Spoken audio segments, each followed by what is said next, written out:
Alright guys, it's here. It has been announced Minecraft 1.17 will be the Caves and Cliffs update.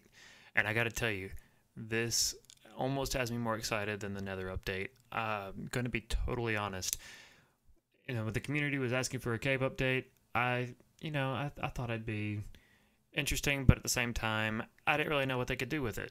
And boy, after seeing what they've announced, they have blown my mind. This is going to be absolutely amazing. They've added so many new features to this, and I'm going to try to break it all down here in this clip for you guys. So let's get into it. So first change to the caves. They've added biomes to the caves. And so first up, we got the Lush Caves. You saw there the azalea tree. So whenever you see the azalea tree or bush or whatever they're going to call it on here, you've got a lush cave below there. So you dig down and you get into here and you see you've got all of these hanging vines that have glowing particle berries on there. You've got these flowers hanging from the ceiling that emit a particle effect, and those apparently will allow you to move those anywhere in the world and they will emit the same particle effect. You've also got these green grass block looking things, I guess mossy sort of things, and it actually covers the entire block, which is a pretty interesting effect that we don't really see even in the nether or in the overworld with the grass. It's usually just on top of the block, but this, it doesn't look like the block is green. It looks like it's actually covering the stone on all sides, so that's pretty incredible to me. In the Nether update, they added a couple different types of climbing vines, so I'd be interested to see if these vines will be able to be climbed as well. But the interesting thing with them are these glowberries that you see. It emits a bit of light, so that would be a pretty interesting way to light up a build that you've got going. If you've got kind of a fireman's ladder with this rope climbing up, and you've got the whole hallway lit up going up. I don't know. I think that would be pretty cool. The next thing added into the Lush Cave system is a new mob called the Axolotls. Yeah, I'm saying that right. Totally. But they're actually a real-life aquatic lizard. They're kind of reptile. They're kind of pale looking. They're actually pretty cute in here. And you can grab a bucket and scoop them up in the bucket and take them with you places. You can either take them back to your base and make a little aquarium, or you can even take them into the ocean with you, and they will fight mobs. So they'll go through, you can release them, and they'll attack the guardians. And they've got this cool little mechanic where if they take damage, they will play dead. And so the guardian will stop attacking them, and they'll regenerate health. And when they come back, when they get full health again, they'll come back and start attacking the guardian and continue to attack them. And not just the guardian, they'll attack any underwater mob. They'll attack fish, they'll attack drowned guardians, etc. And sometimes they'll occasionally even try to heal you. So I think that's a pretty cool mechanic. It's a pretty interesting little mob they've got added in here. Next biome they've added, that they revealed to us at least, is the Dripstone Cave. So this one is pretty awesome looking. It's your pretty stereotypical when you think of cave. You get the stalactites that hang from the ceiling and the stalagmites coming up. And they've actually got some pretty interesting mechanics along with them. The stalactites will actually fall from the ceiling if they're disturbed and will damage anything underneath them. The stalagmites, if you fall on them, will damage players, enemy mobs, whatever. Another interesting mechanic they added to the stalactites is that they will actually drip water, and you can put a cauldron underneath it to collect the water, and so you'll have a renewable water source. I mean, you've got the infinite water source and things like that, but cauldrons, you'd have to pretty much manually refill whenever you use them. This way, you've actually got a way now that cauldrons will automatically refill themselves. So you could get your alchemy set up, your crafting potion set up underground in the cave system, and have a renewable water source that you can just actually use a cauldron for. Now, the next biome that they sort of revealed is the Deep Dark biome. They didn't give a whole lot of information on this one, but they did reveal a new mob that's going to be down here and some new blocks. So as you can see here, I really like that stone brick. That's a pretty cool looking block. I'd love for that for pathways. Now, there's a bit of a glowing effect on here where the light fades in and out. I'm not sure if that is going to be in the final thing or not, but it's a pretty interesting little mechanic that's going on. You've got some shulk growing on the bottom, I believe it's called. You also have Shulk Sensors that pick up vibration, but I'll get into that in a little bit. It's got some interesting mechanics as far as redstone goes. But in the deep dark, they revealed a new mob that is pretty terrifying looking. It's kind of weird looking, but at the same time, it adds a new mechanic to the game as well. This is their first blind mobs. This mob doesn't see. It, much like the Shulk sensor, picks up on vibration. So you could throw snowballs, you can fire an arrow, you can walk, and it will pick up the location. So you could either try to do this stealthily to get around him, or you can try to attack him.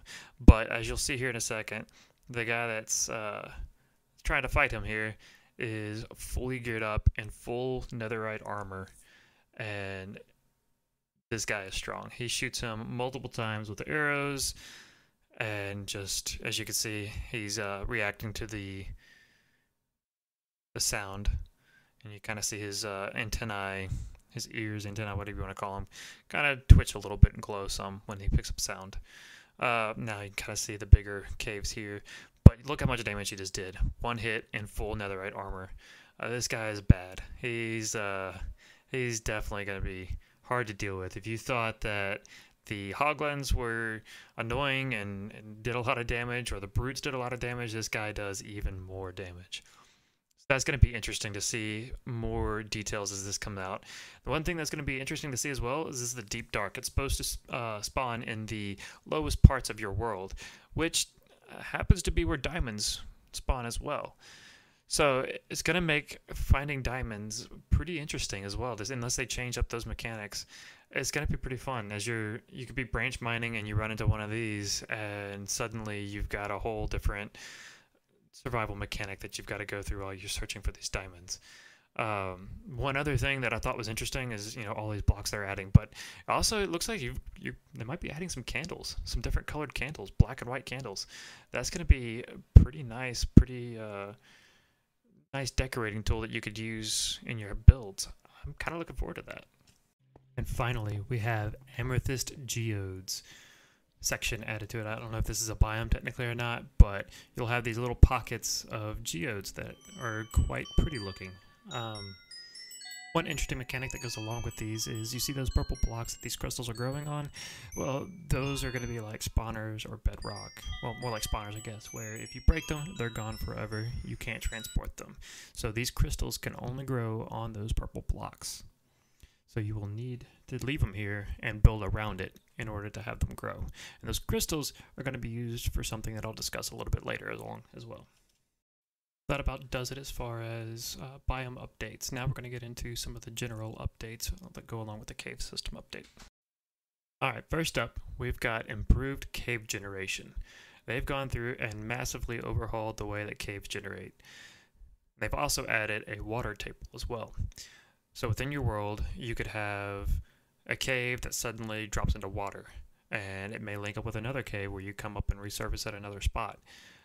That's pretty awesome looking. I mean, when you think about a cave, I've been to a few caves in my life, and that's pretty accurate, where you end up with these tunnel systems where you still have a cave, but water has formed these tunnels that connect the different sections of the cave. It's not all dry, hollowed out rock. It also creates these natural waterfalls that is pretty awesome to see inside of a cave, because it's fairly accurate as well. And I gotta tell you, when I saw this is the part that sold me on a cave update. If before I, was kind of like, yeah, cave update, sure, why not? I'd like to see that. But after saying this, I am 100% on board. I would love to have this. I can't wait to start a new world. I'm gonna go exploring so much. I probably won't spend hardly any time in the overworld, except maybe to gather some trees and things like that.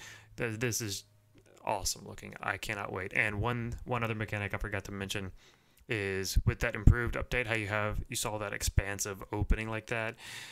That applies to every biome. So you're not going to end up with the biome like the lush. You may not have like the lush cave biome that we saw at the beginning, where it was kind of narrow. You may have a cavernous opening like what we just saw as a lush cave system. That I cannot wait for. The next thing they have added into this new update is copper. It's a totally brand new ore, and it's got some pretty interesting mechanics that go along with it. First off, when you're using it in a build, it actually changes colors over time. So like copper in real life, how say the Statue of Liberty, for example, was originally a copper golden color, and over time it patinaed and turned this green color. Well, copper in Minecraft will do the same. So if you build it with a green roof, or sorry, with a copper roof, over time, that copper roof will transform into a nice green color, just like copper. But one other new thing you'll be able to do with copper is if you've ever had a build where you've made something out of wool or out of wood, something very flammable, and you've had a thunderstorm roll around while you weren't around and your house was struck by lightning and caught fire and burned to the ground. Well, now with copper, you'll be able to do something about that. They've added a lightning rod into the game, where now you can place this lightning rod on top of your house and the lightning will strike that instead of your house and nothing will be caught on fire. So one final copper related item being added to the game is the telescope. This is an item that I've used Optifine, and you've got the C button that lets you zoom in. This is very similar, except it kind of limits your view a little bit to a circular telescopic lens. This is made with use of copper as well as those crystals from the Geode Cave that you saw earlier. So that's one reason that you want to keep that around, is that you can get some crystals and use it for crafting these telescopes. Realistically, I don't know how much I'll use it, but it's kind of cool. But next up is something I'm really excited about and something I've wanted for a long time. I think they call them bundles. So if you've ever been exploring and you start picking up these little things like, ooh, this is kind of cool, I'd like to bring this back, I'd like to bring this back, eventually your inventory is completely full. Now you get to the point in the game where you can get shulker boxes and things like that, but even then it's still kind of cumbersome. You've got to lay down the shulker box, put things in it, use a silk touch pickaxe to break it, whereas this one you can add, it looks like up to 64 items to a bundle, and it's any random assortment of things that you want. So you could add 2 flowers, 1 seed, a dead branch, anything like that. And it really clears up your inventory. You could use this as gifts. You can use this on multiplayer servers to pass things around, have a bundle of the day, different things like that. I'm really excited to kind of see this mechanic implemented into the game and play around with it some more. Now, the next thing we have added to the game comes from the deep, dark cave biome. You've got the Shulk and the Shulk Sensors. The Shulk Sensors actually add a brand new redstone component to the game. These things pick up on vibrations. So if you shoot an arrow, throw a snowball, walk, flip a switch, do anything around these things, it will pick up those vibrations and send a redstone out. Now, this actually poses a pretty interesting mechanic change where for the first time we could have wireless redstone transmission. We got pretty close to it with the target block and firing an arrow into the target block. Now you actually have wireless transmission. I am so excited to see how we can incorporate this into future builds. The ideas are endless, and I cannot wait for how compact these things are going to get. One of the final things that they have added, or at least announced that they're going to add into the 1.17 update, is archaeological excavation sites. These things are going to be dotted around the map across your world, and when you go up to them, you're going to be able to craft a brush and use this brush to uncover artifacts. You can brush away gravel, dirt, things like that, just like you can in the real world. And if you're not gentle with it, if you don't do it just right, if you're not careful, you will actually break whatever's inside that block and you will never be able to get it back. It's gone for good. However, if you're gentle, patient, take your time, brush away just the dirt, you can uncover a fragment of the history of Minecraft, apparently. And with these fragments, you can do all sorts of things. You can go and put them in an item frame and establish some sort of exhibition.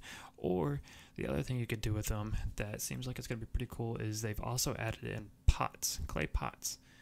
And you can attach these drawings onto the pots. And then once you get a story together that you like, you can light a fire and finish the pot, fire the pot, to where it is finalized.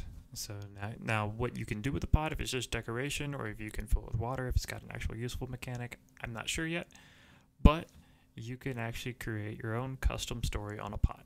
I think that's kind of cool. So anyway, that's going to about wrap it up. One thing I didn't cover is there's going to be goats, which was already announced last year, so that's nothing really new. I am super excited for this update. Let me know what you guys think down in the comments section. What is your favorite part of this update? To be honest, the biomes in this cave and the cave generation update, how expansive they're going to be. I cannot wait to do a complete and total world of just under cave builds. Forget surface building. I'm going underground. I'm turning into a hobbit. No, I'm turning into a dwarf. I'm going underground. All right, guys. Thank you guys so much, and I'll check you out in the next video. Have a good one.